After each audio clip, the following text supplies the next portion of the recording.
Hello there, wrestling fans. This is a video for all of us who is viewed by our peers, some friends of ours, that they think we watch too much wrestling, that we are simply freaks, marks, nerds, and that the fact that we watch wrestling makes us live inside of a box. I don't think so.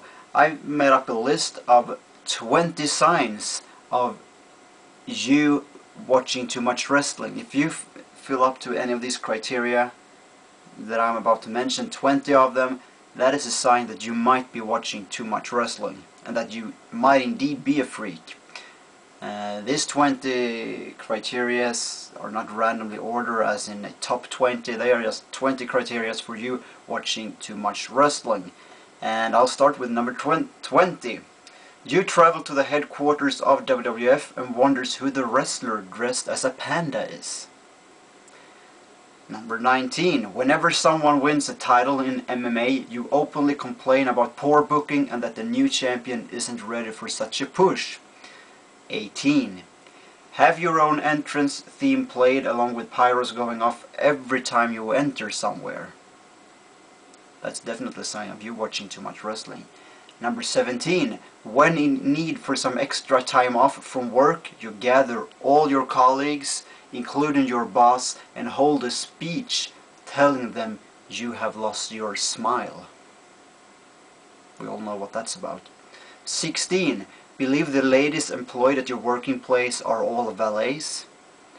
15. Whenever applying for a job, you claim to be born in your hometown but now residing from the same town where your work lies, with the explanation of it being smart for the business. Watching two hobos having a slugfest and go boo, yeah, boo, yeah, boo, boo, yeah, yeah. 13. Whenever being on a concert and the crowd mentions the town they are performing in, you show your disdain, claiming that to be a cheap pop. It actually is a cheap pop, whether you like wrestling or not. Or is it because I watch wrestling that I call it a cheap pop? I don't know. 12. Believe all clowns are played by Matt Bourne and that when he dies, that's the end of circus. Your fear of dentists is based of being afraid to be treated by Isaac Junkim. When seeing a car accident, stand in shock until the ambulance arrive, where you actually compliment the EMTs and the victim in the crash, saying, "Now this is some great selling." Number 9.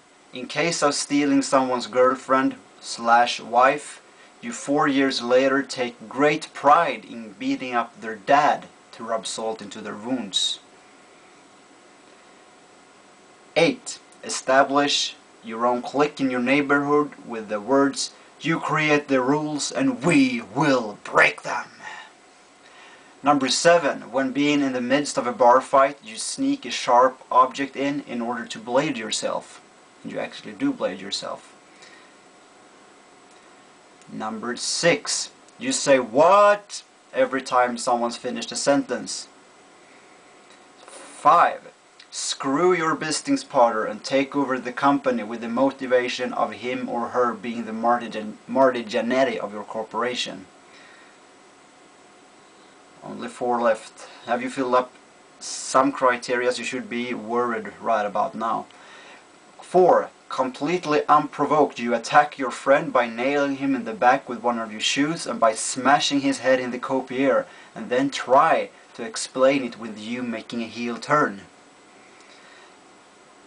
A real life heel turn. 3.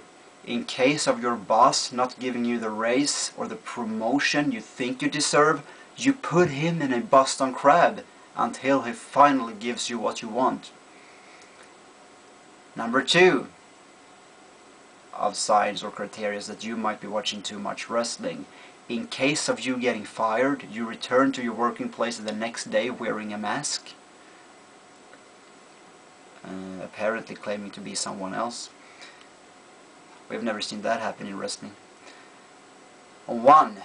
You repeatedly refer to your boss as a main eventer or the current world champion, all while you laugh off newly employed co-workers as jobbers or curtain jerkers. Now, ladies and gentlemen, if you fill up any of these criteria, you are indeed watching too much wrestling, because this was 20 signs of you watching too much wrestling, living inside the wrestling box in your daily life. Thank you for watching and have a nice day.